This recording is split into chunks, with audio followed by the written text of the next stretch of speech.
from the blackest corners of your mind, they call, pulling you deep into shadow, twisting your senses, keeping you from sleep.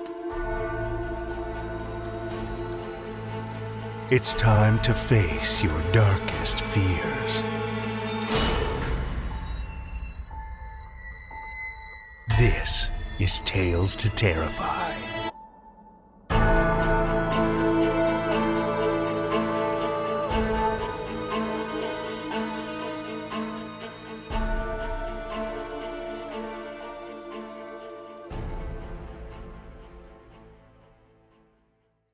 Good evening, children of the night, and welcome. We have one longer tale for you tonight, a classic from Sabine Baring-Gould. Sabine Baring-Gould was an Anglican priest with a Gothic streak, a prolific scholar who wrote over 1,200 works spanning hymns, ghost stories, and gruesome folklore. Though he's best known for penning Onward Christian Soldiers, he had several memorable outings in horror, from The Book of Werewolves, a grisly classic of lycanthropic lore, and A Book of Ghosts, brimming with eerie tales. Standing at his desk in a moorland manor, he conjured saints, salt marsh madness, and the sinister myths of medieval Europe. Children of the night, join me for Sabine Baring-Gould's A Dead Finger, first published in A Book of Ghosts, 1904.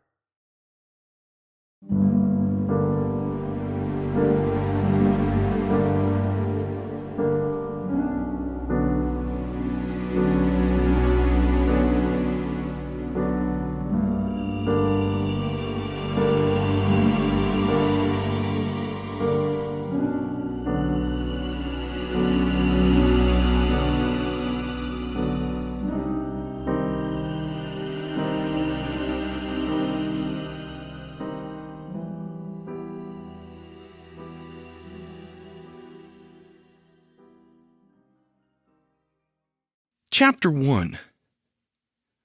Why the National Gallery should not attract so many visitors as, say, the British Museum, I cannot explain. The latter does not contain much that, one would suppose, appeals to the interest of the ordinary sightseer. What knows such of prehistoric flints and scratched bones, of Assyrian sculpture, of Egyptian hieroglyphics? The Greek and Roman statuary is cold and dead. The paintings in the National Gallery glow with color and are instinct with life. Yet, somehow, a few listless wanderers saunter yawning through the National Gallery, whereas swarms pour through the halls of the British Museum and talk and pass remarks about the objects there exposed, of the date and meaning of which they have not the faintest conception. I was thinking of this problem and endeavoring to unravel it one morning whilst sitting in the room for the English masters at the Great Collection in Trafalgar Square. At the same time, another thought forced itself upon me. I had been through the rooms devoted to foreign schools, and had then come into that given over to Reynolds, Moreland, Gainsborough, Constable, and Hogarth. The morning had been, for a while, propitious, but toward noon a dense, umber-tinted fog had come on, making it all but impossible to see the pictures, and quite impossible to do them justice.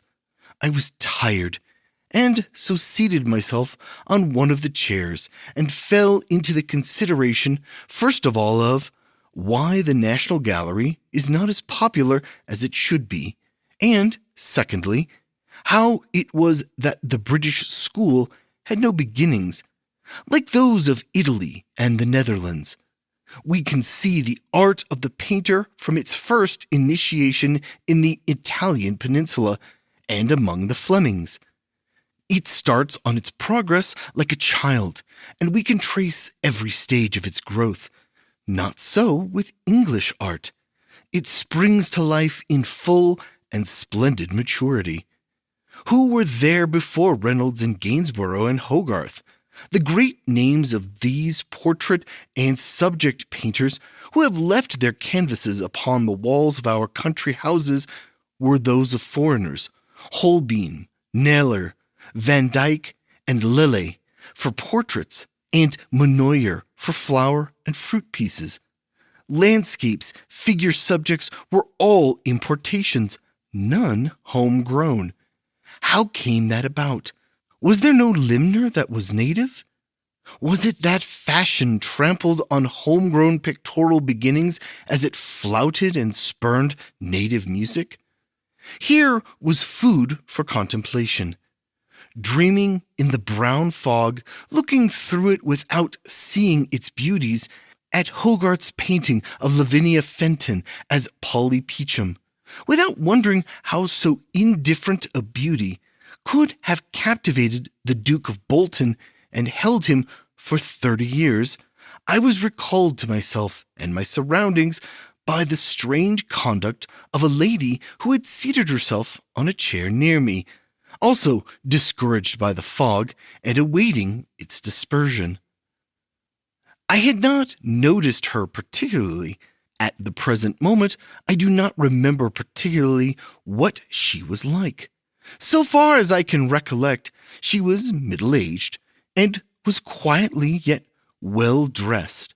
It was not her face nor her dress that attracted my attention and disturbed the current of my thoughts.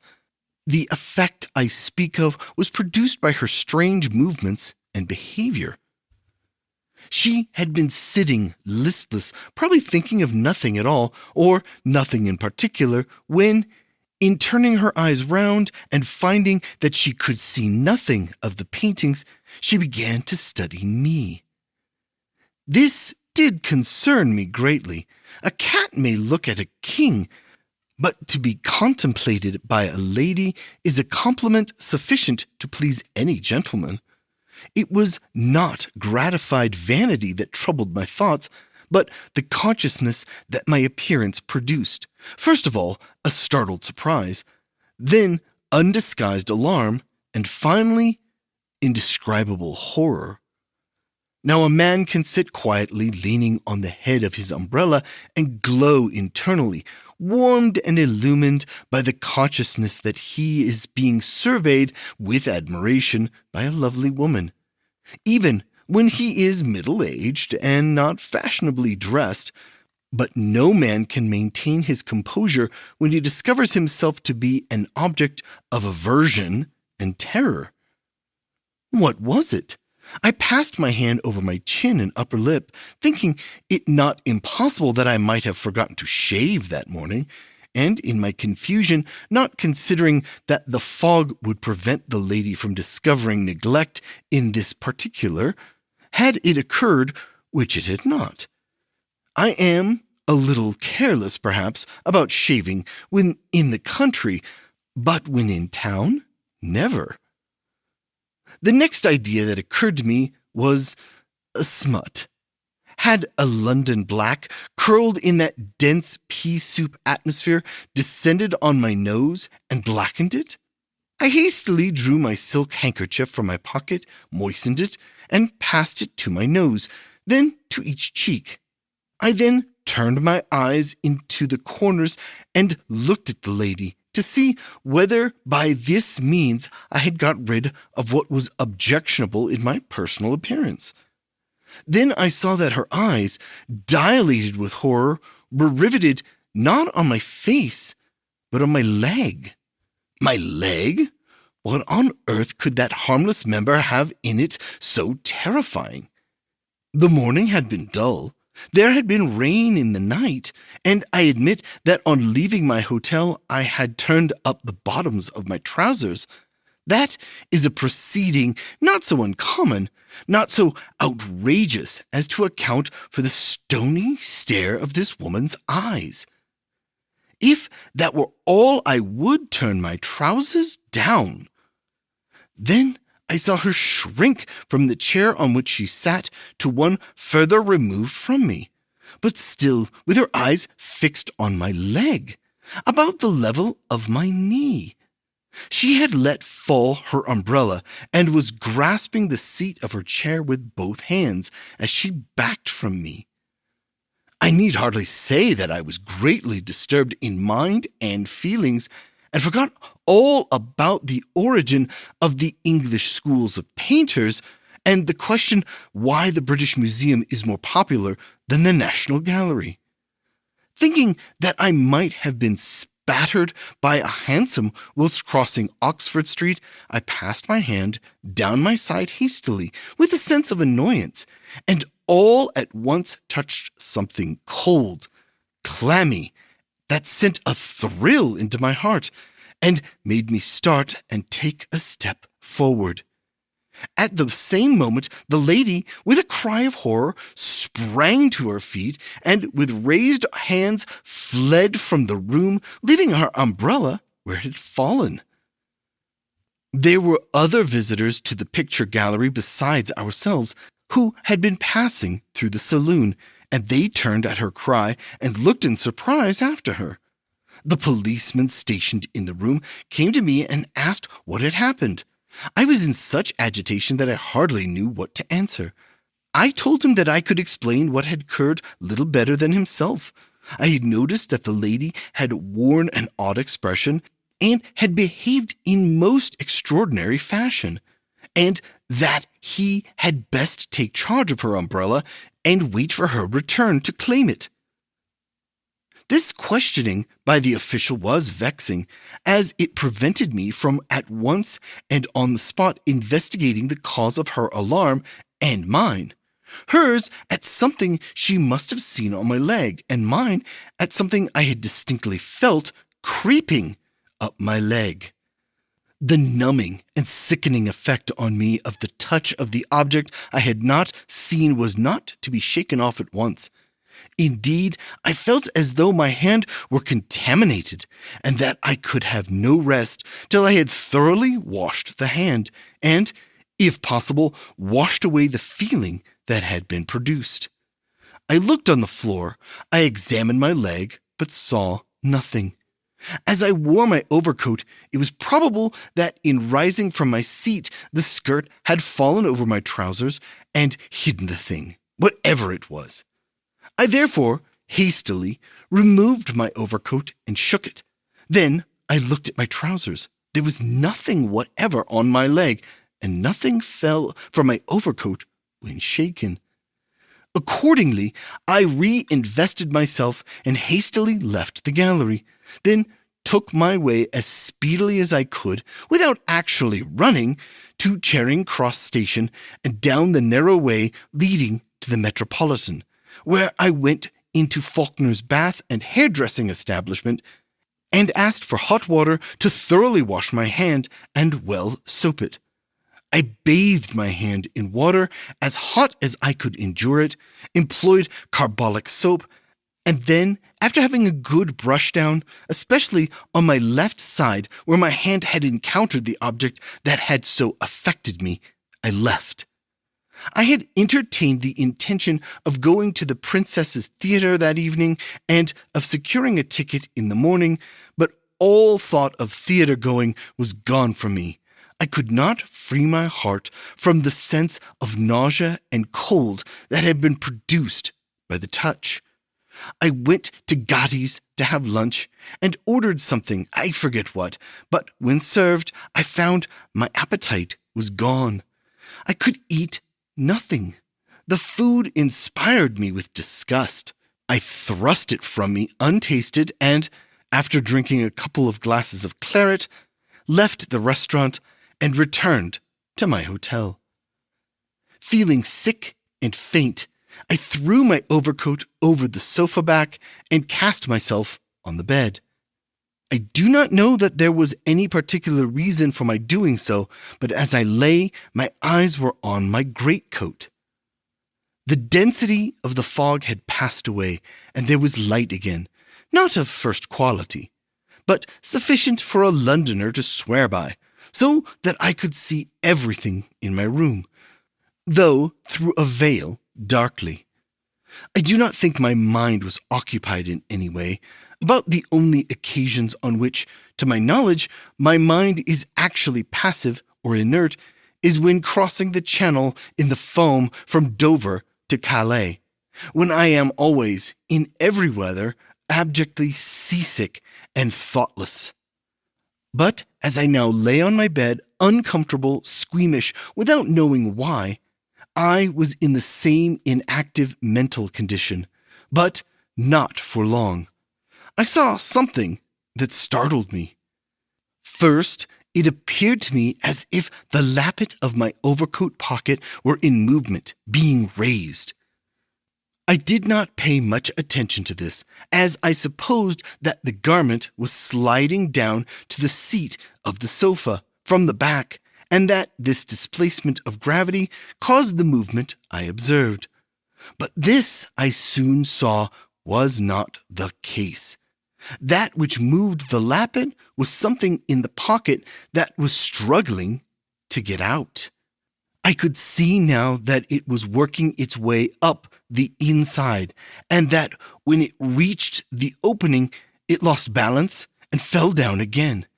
I could make out this by the projections and indentations in the cloth. These moved as the creature, or whatever it was, worked its way up the lining. "A mouse," I said, and forgot my seediness. I was interested. The little rascal! However did he contrive to seat himself in my pocket? And I have worn that overcoat all morning? But no, it was not a mouse. I saw something white poke its way out from under the lappet. And in another moment, an object was revealed that, though revealed, I could not understand, nor could I distinguish what it was.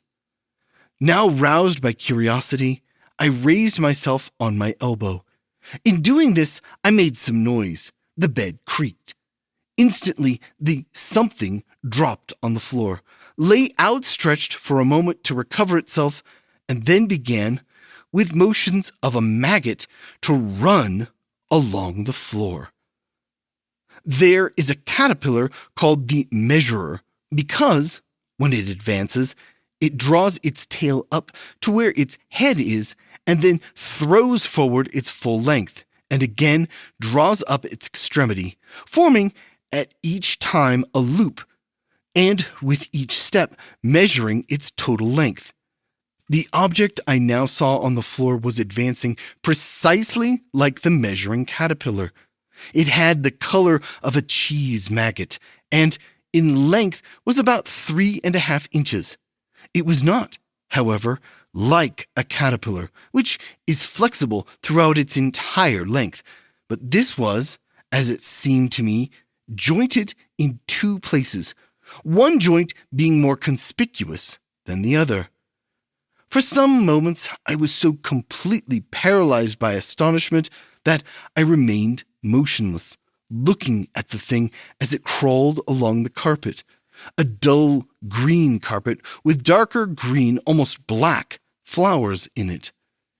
It had, as it seemed to me, a glossy head, distinctly marked, but as the light was not brilliant, I could not make out very clearly, and moreover, the rapid movements prevented close scrutiny.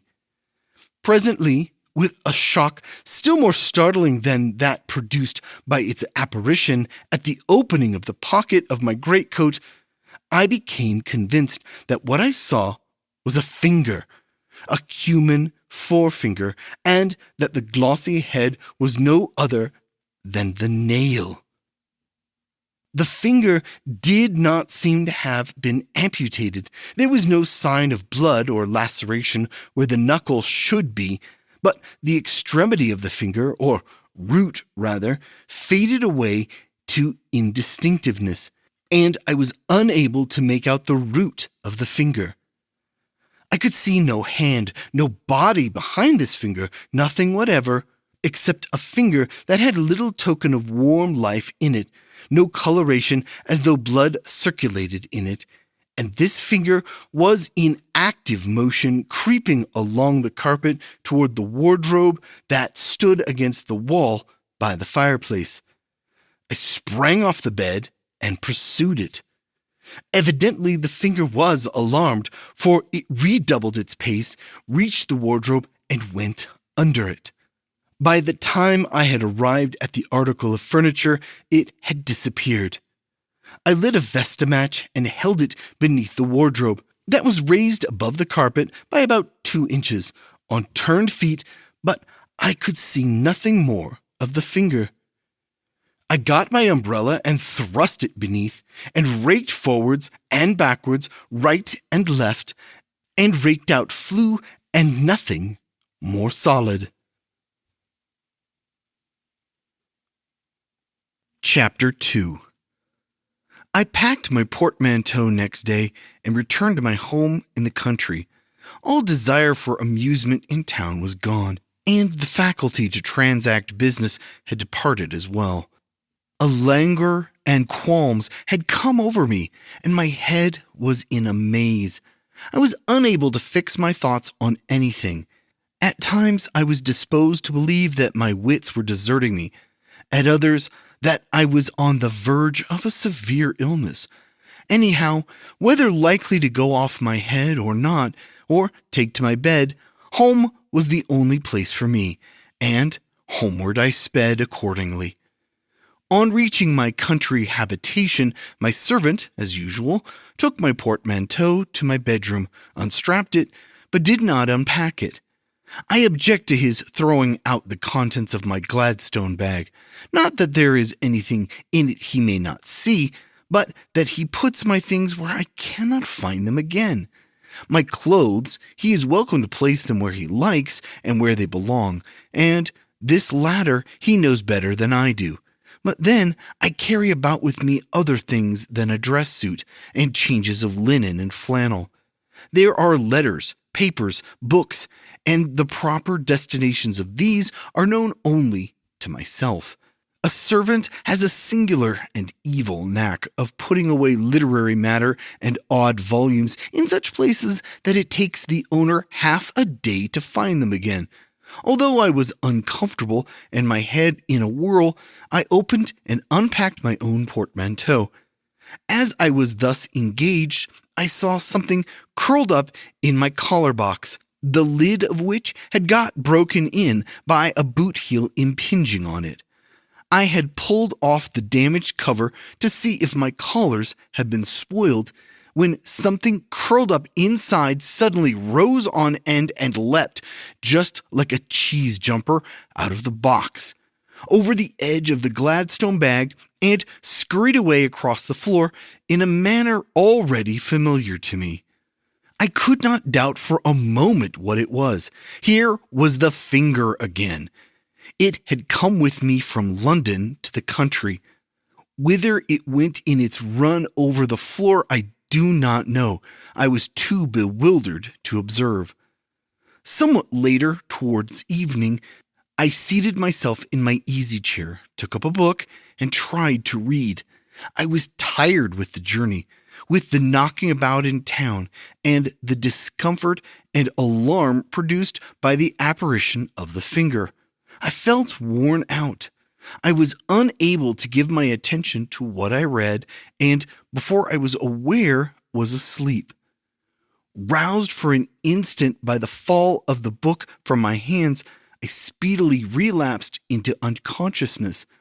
I am not sure that a doze in an armchair ever does good. It usually leaves me in a semi-stupid condition and with a headache. 5 minutes in a horizontal position on my bed is worth 30 in a chair. That is my experience. In sleeping in a sedentary position, the head is a difficulty. It drops forward or lolls on one side or the other, and has to be brought back into a position in which the line to the center of gravity runs through the trunk. Otherwise, the head carries the body over in a sort of general capsize out of the chair onto the floor. I slept, on the occasion of which I am speaking, pretty healthily, because deadly weary, but I was brought to waking not by my head falling over the arm of the chair and my trunk tumbling after it, but by a feeling of cold extending from my throat to my heart. When I awoke, I was in a diagonal position with my right ear resting on my right shoulder and exposing the left side of my throat. And it was here, where the jugular vein throbs, that I felt the greatest intensity of cold. At once I shrugged my left shoulder, rubbing my neck with the collar of my coat in doing so. Immediately something fell off upon the floor, and I again saw the finger.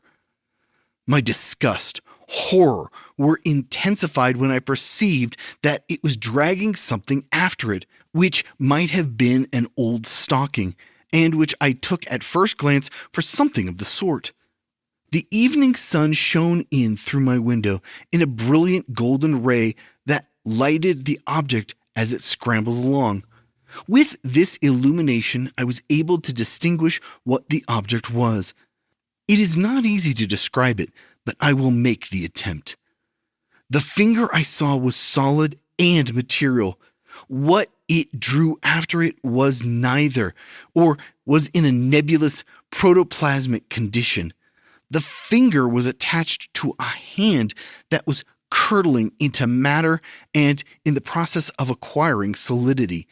Attached to the hand was an arm in a very flimsy condition, and this arm belonged to a human body in a still more vaporous, immaterial condition.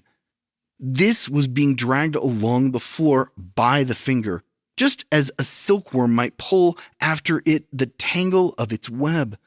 I could see legs and arms and head and coat-tail tumbling about and interlacing and disentangling again in a promiscuous manner. There was no bone, no muscle, no substance in the figure. The members were attached to the trunk, which was spineless, but they had evidently no function and were wholly dependent on the finger, which pulled them along in a jumble of parts as it advanced.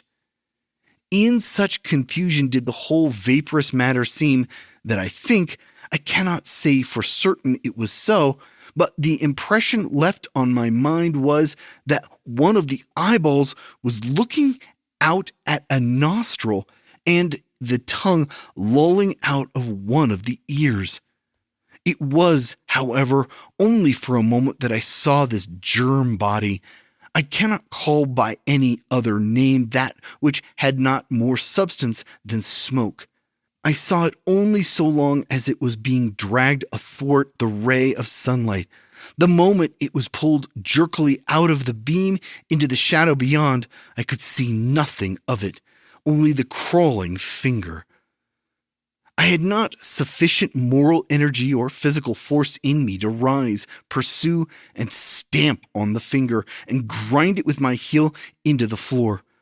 Both seemed drained out of me. What became of the finger, whither it went, how it managed to secrete itself, I do not know. I had lost the power to inquire. I sat in my chair, chilled, staring before me into space. "Please, sir," a voice said, "there's Mr. Square below, electrical engineer." "Eh?" I looked dreamily around. My valet was at the door. "Please, sir, the gentleman would be glad to be allowed to go over the house and see that all the electrical apparatus is in order." "Oh, indeed. Yes, show him up." Chapter 3. I had recently placed the lighting of my house in the hands of an electrical engineer, a very intelligent man, Mr. Square, for whom I had contracted a sincere friendship. He had built a shed with a dynamo out of sight, and had entrusted the laying of the wires to subordinates, as he had been busy with other orders and could not personally watch every detail. But he was not the man to let anything pass unobserved, and he knew that electricity was not a force to be played with. Bad or careless workmen will often insufficiently protect the wires or neglect the insertion of the lead which serves as a safety valve in the event of the current being too strong. Houses may be set on fire, human beings fatally shocked by the neglect of a bad or slovenly workman.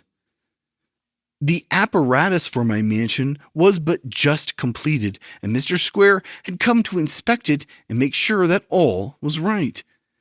He was an enthusiast in the matter of electricity and saw for it a vast perspective, the limits of which could not be predicted. All forces, said he, are correlated. When you have force in one form, you may just turn it into this or that as you like. In one form, it is motive power. In another, it is light. In another, heat. Now we have electricity for illumination. We employ it, but not as freely as in the States for propelling vehicles. Why should we have horses drawing our buses? We should use only electric trains. Why do we burn coal to warm our shins? There is electricity, which throws out no flimsy smoke, as does coal. Why should we let the tides waste their energy in the Thames, in other estuaries? There we have nature supplying us, free, gratis, and for nothing, with all the force we want for propelling, for heating, for lighting. I will tell you something more, my dear sir, said Mr. Square. I have mentioned but 3 modes of force, and I have instanced but a limited number of uses to which electricity may be turned. How is it with photography? Is not electric light becoming an artistic agent? I bet you, said he, before long it will become a therapeutic agent as well. Oh yes, I have heard of certain impostors with their life belts. Mr. Square did not relish this little dig I gave him. He winced, but returned to the charge. We don't know how to direct it aright. That is all, said he. I haven't taken the matter up, but others will, I bet, and we shall have electricity used as freely as now we use powders or pills. I don't believe in doctors' stuff myself. I hold that disease lays hold of a man because he lacks physical force to resist it. Now, is it not obvious that you are beginning at the wrong end when you attack the disease? What you want is to supply force. Make up for the lack of physical power, and force is force wherever you find it. Here motive, there illuminating, and so on. I don't see why a physician should not utilize the tide rushing out under London Bridge for restoring the feeble vigor of all who are languid and a prey to disorder in the metropolis. It will come to that, I bet, and that is not all. Force is force everywhere. Political, moral force, physical force, dynamic force, heat, light, tidal waves, and so on. All are one. All is one. In time, we shall know how to galvanize into aptitude and moral energy all the limp and crooked consciousnesses and wills that need taking in hand. And such there always will be in modern civilization. I don't know how to do it. I don't know how it will be done. But in the future, the priest as well as the doctor will turn electricity on his principal, nay, his only agent. And he can get his force anywhere, out of the running stream, out of the wind, out of the tidal wave. I'll give you an instance, continued Mr. Square, chuckling and rubbing his hands together, to show you the great possibilities in electricity, used in a crude fashion. In a certain great city away far west in the States, a go-ahead place, too, more so than New York, they had electric trains all up and down and along the roads to everywhere. The union men working for the company demanded that the non-unionists should be turned off, but the company didn't see it. Instead, it turned off the union men. It had up its sleeve a sufficiency of the others and filled all places at once. Union men didn't like it and passed word that at a given hour on a certain day, every wire was to be cut. The company knew this by means of its spies and turned on, ready for them, 3 times the power of all the wires. At the fixed moment, up the poles went the strikers to cut the cables, and down they came a dozen times quicker than they went up, I bet. Then there came wires to the hospitals from all quarters for stretchers to carry off the disabled men. Some with broken legs, arms, ribs, 2 or 3 had their necks broken. I reckon the company was wonderfully merciful. It didn't put on sufficient force to make cinders of them then and there. Possibly opinion might have liked it. Stopped the strike, did that. Great moral effect. All done by electricity. In this manner, Mr. Square was wont to rattle on. He interested me, and I came to think that there might be something in what he said, that his suggestions were not mere nonsense. I was glad to see Mr. Square enter my room, shown in by my man. I did not rise from my chair to shake his hand, for I had not sufficient energy to do so. In a languid tone, I welcomed him and signed him to take a seat. Mr. Square looked at me with some surprise. "Why, what's the matter?" he said. "You seem unwell. Not got the flu, have you?" "I beg your pardon?" "The influenza. Every 3rd person is crying out that he has it, and the sale of eucalyptus is enormous. Not that eucalyptus is any good. Influenza microbes, indeed. What care they for eucalyptus? You've gone down some steps of the ladder of life since I saw you last, Squire. How do you account for that?" I hesitated about mentioning the extraordinary circumstances that had occurred, but Square was a man who would not allow any beating about the bush. He was downright and straight, and in 10 minutes had got the entire story out of me. "Rather boisterous for your nerves, that, a crawling finger," said he. "It's a queer story taken on end." Then he was silent, considering. After a few minutes he rose and said, "I'll go and look at the fittings, and then I'll turn this little matter of yours over again, and see if I can't knock the bottom out of it. I'm kind of fond of these sorts of things." Mr. Square was not a Yankee, but he had lived for some time in America, and affected to speak like an American. He used expressions, terms of speech common in the States, but had none of the transatlantic twang. He was a man absolutely without affectation in every particular. This was his sole weakness, and it was harmless. The man was so thorough in all that he did that I did not expect his return immediately. He was certain to examine every portion of the dynamo engine and all the connections and burners. This would necessarily engage him for some hours. As the day was nearly done, I knew he could not accomplish what he wanted that evening, and accordingly gave orders that a room should be prepared for him. Then, as my head was full of pain and my skin was burning, I told my servant to apologize for my absence from dinner and tell Mr. Square that I was really forced to return to my bed by sickness, and that I believed I was about to be prostrated by an attack of influenza. The valet, a worthy fellow who has been with me for 6 years, was concerned at my appearance and urged me to allow him to send for a doctor.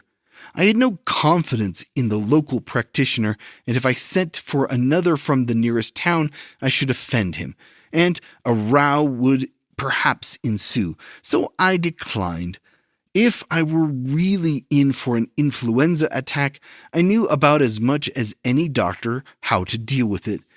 Quinine, that was all.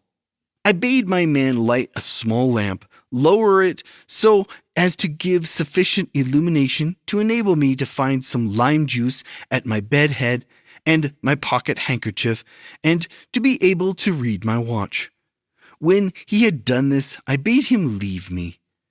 I lay in bed, burning, racked with pain in my head and with my eyeballs on fire. Whether I fell asleep or went off my head for a while, I cannot tell. I may have fainted. I have no recollection of anything after having gone to bed and taking a sip of lime juice that tasted to me like soap, till I was roused by a sense of pain in my ribs, a slow, gnawing, torturing pain, waxing momentarily more intense. In half-consciousness, I was partly dreaming and partly aware of actual suffering. The pain was real, but in my fancy, I thought that a great maggot was working its way into my side between my ribs. I seemed to see it. It twisted itself half round, then reverted to its former position, and again twisted itself, moving like a bradawl, not like a gimlet, which the latter forms a complete revolution. This obviously must have been a dream, hallucination only, as I was lying on my back and my eyes were directed toward the bottom of the bed, and the coverlet and blankets and sheet intervened between my eyes and my side. But in a fever one sees without eyes, and in every direction, and through all obstructions. Roused thoroughly by an excruciating twinge, I tried to cry out, and succeeded in throwing myself over my right side, that which was in pain. At once I felt the thing withdrawn that was awling, if I may use the word, in between my ribs. And now I saw, standing beside the bed, a figure that had its arm under the bedclothes, and was slowly removing it. The hand was leisurely drawn from under the coverings and rested on the eiderdown coverlet, with the forefinger extended. The figure was that of a man in shabby clothes, with a sallow, mean face, a retreating forehead, with hair cut after the French fashion, and a mustache, dark. The jaws and chin were covered with a bristly growth, as if shaving had been neglected for a fortnight. The figure did not appear to be thoroughly solid, but to be of a consistency of curd, and the face was of the complexion of curd.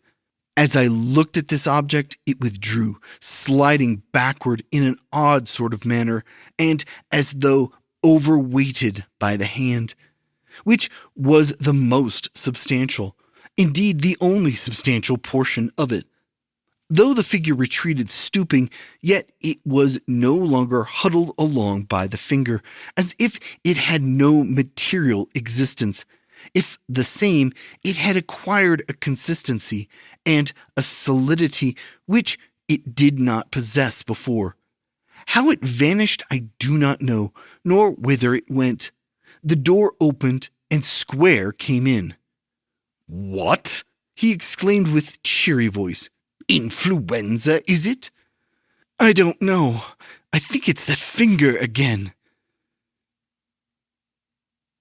Chapter 4. "Now look here," said Square. "I'm not going to have that cuss at its pranks anymore. Tell me all about it." I was now so exhausted, so feeble, that I was not able to give a connected account of what had taken place. But Square put to me just a few pointed questions and elicited the main facts. He pieced them together in his own orderly mind, so as to form a connected whole. "There is a feature in this case," said he, "that strikes me as remarkable and important. At first, a finger only, then a hand, then a nebulous figure attached to the hand, without backbone, without consistency. Lastly, a complete form, with consistency and with backbone, but the latter in a gelatinous condition, and the entire figure overweighted by the hand, just as hand and figure were previously overweighted by the finger. Simultaneously with this compacting and consolidating of the figure came your degeneration and loss of vital force and, in a word, of health. What you lose, that object acquires, and what it acquires, it gains by contact with you. That's clear enough, is it not?" "I dare say," I don't know. I can't think. I suppose not. The faculty of thought is drained out of you. Very well. I must think for you, and I will.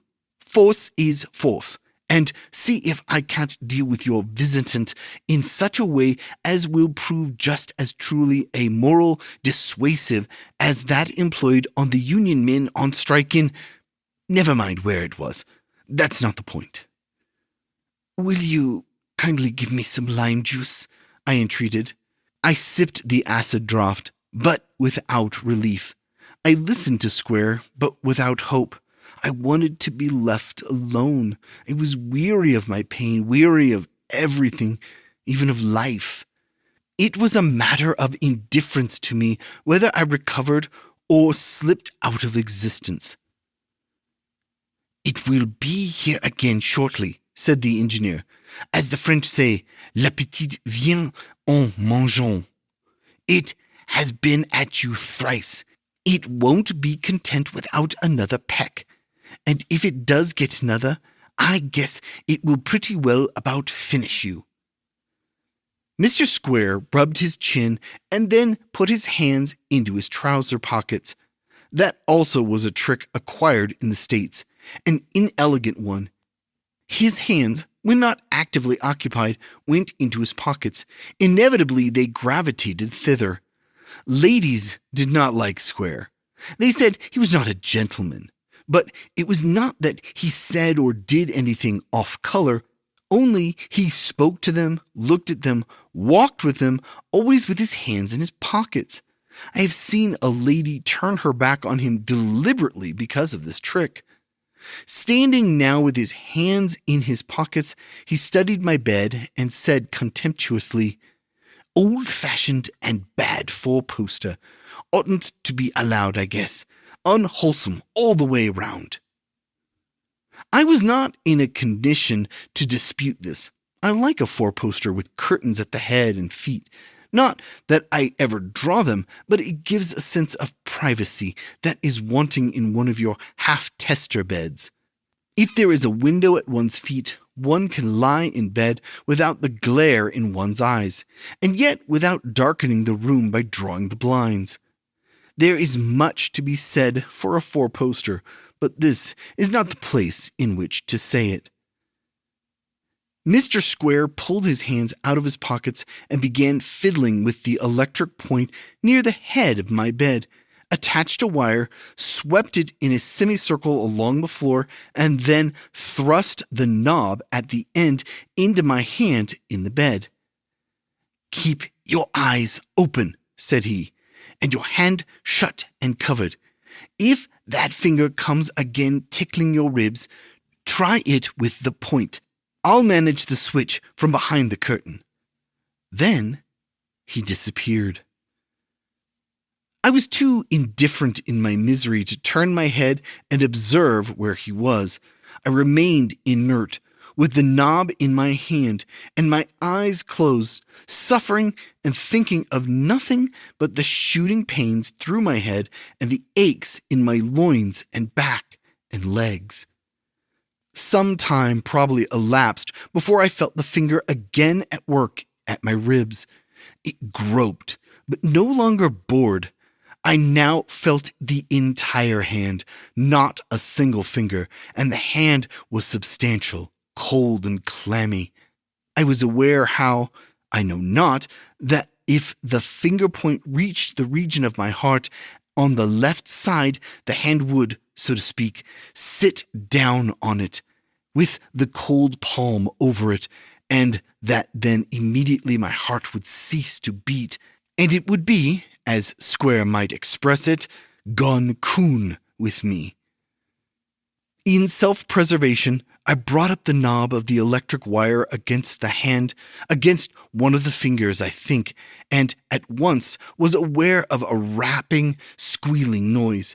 I turned my head languidly and saw the form, now more substantial than before, capering in an ecstasy of pain, endeavoring fruitlessly to withdraw its arm from under the bedclothes and the hand from the electric point. At the same moment, Square stepped from behind the curtain with a dry laugh and said, "I thought we should fix him. He has the coil about him and can't escape. Now, let us drop the particulars, but I shan't let you off till I know all about you." The last sentence was addressed not to me, but to the apparition. Thereupon, he bade me take the point away from the hand of the figure, being whatever it was, but to be ready with it at a moment's notice. He then proceeded to catechize my visitor, who moved restlessly within the circle of wire, but could not escape from it. It replied in a thin, squealing voice that sounded as if it came from a distance and had a querulous tone in it. I do not pretend to give all that was said. I cannot recollect everything that passed. My memory was affected by my illness as well as my body. Yet I prefer giving the scraps that I recollect to what Square told me he had heard. "Yes, I was unsuccessful, always was. Nothing answered with me. The world was against me. Society was. I hate society. I don't like work neither, never did. But I like agitating against what is established. I hate the royal family, the landed interest, the parsons, everything that is, except the people, that is, the unemployed. I always did. I couldn't get work as it suited me. When I died, they buried me in a cheap coffin, dirt cheap, and gave me a nasty grave, cheap, and a service rattled away, cheap, and no monument. Didn't want none. Oh, there are lots of us, all discontented. Discontent. That's a passion. It is. It gets into the veins. It fills the brain. It occupies the heart. It's a sort of divine cancer that takes possession of the entire man and makes him dissatisfied with everything and hate everybody. But we must have our share of happiness at some time. We all crave for it in one way or other. Some think there's a future state of blessedness and so have hope, and look to attain it. For hope is a cable and anchor that attaches to what is real. But when you have no hope of that sort, don't believe in any future state. You must look for happiness in life here. We didn't get it when we were alive, so we seek to procure it after we are dead. We can do it if we can get out of our cheap and nasty coffins, but not till the greater part of us is mouldered away. If a finger or two remains, that can work its way up to the surface. Those cheap deal coffins go to pieces quickly enough. Then the only solid part of us left can pull the rest of us that has gone to nothing after it. Then we grope about after the living, the well-to-do, if we can get at them, the honest working poor, if we can't. We hate them too, because they are content and happy. If we reach any of these, we can touch them. Then we can draw their vital force out of them into ourselves and recuperate at their expense. That was about what I was going to do with you, getting on famous. Nearly solidified into a new man and given another chance in life, but I've missed it this time. Just like my luck, miss everything, always have, except misery and disappointment. Get plenty of that. What are you all? Asked Square. Anarchists out of employ? Some of us go by that name, some by other designations, but we are all one, and own allegiance to but one monarch, sovereign discontent. We are bred to have distaste for manual work, and we grow up loafers, grumbling at everything and quarreling with society that is around us and the providence that is above us. And what do you call yourselves now? Call ourselves? Nothing. We are the same in another condition, that is all.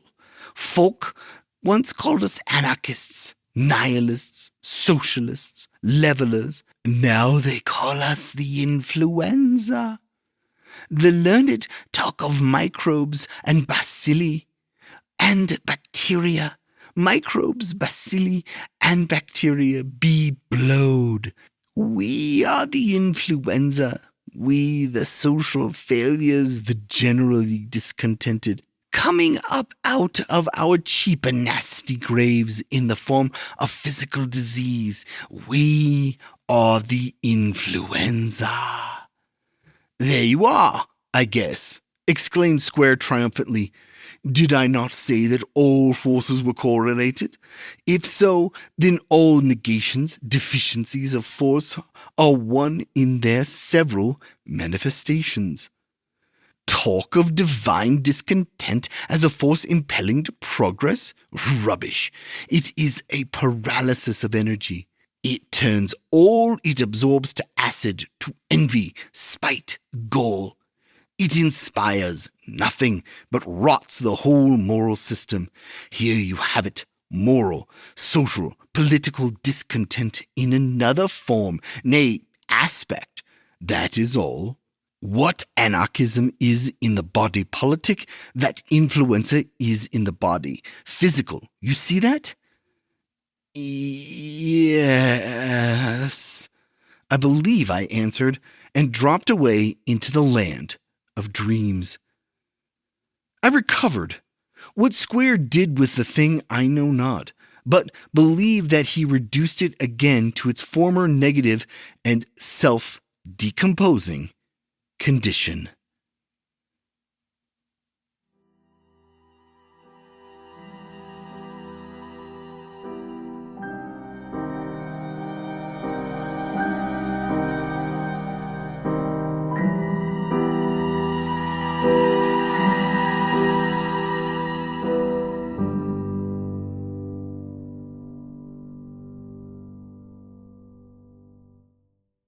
That was Sabine Baring-Gould's A Dead Finger, as read by Brian Rollins.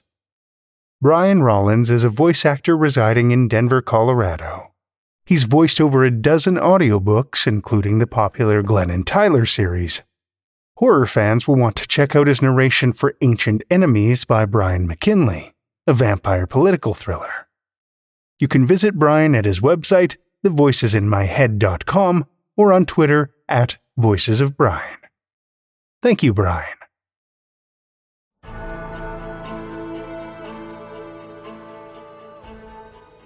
Well, children of the night, the hour is late and we've run out of tales to tell.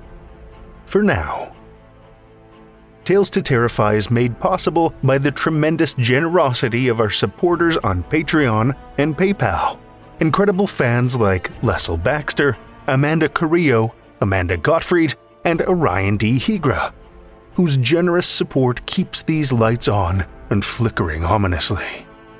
If you're not a supporter, head over to patreon.com/Tales to Terrify. You'll find all kinds of perks, like ad-free episodes, bonus content, and one-of-a-kind collectibles.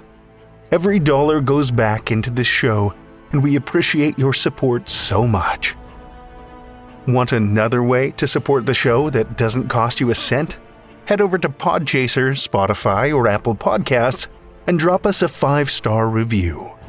You'll not only put an unnaturally wide smile on our faces, but help new listeners discover our terrifying tales too. You can show your love of the show out in the world with some Tales to Terrify merch. TalesToTerrify.com/merch will take you to our TeePublic store, where we've got a great collection of creepy custom and curated designs. Tales to Terrify is produced by Seth Williams, Meredith Morgenstern, Andrew Gibson, Crystal Hammond, Spencer Disparty, and myself, Drew Sebastini, with original theme by Nebulous Entertainment.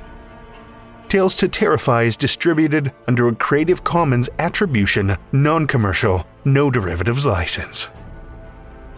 Join us again next week as we satisfy your primal hunger for more Tales to Terrify.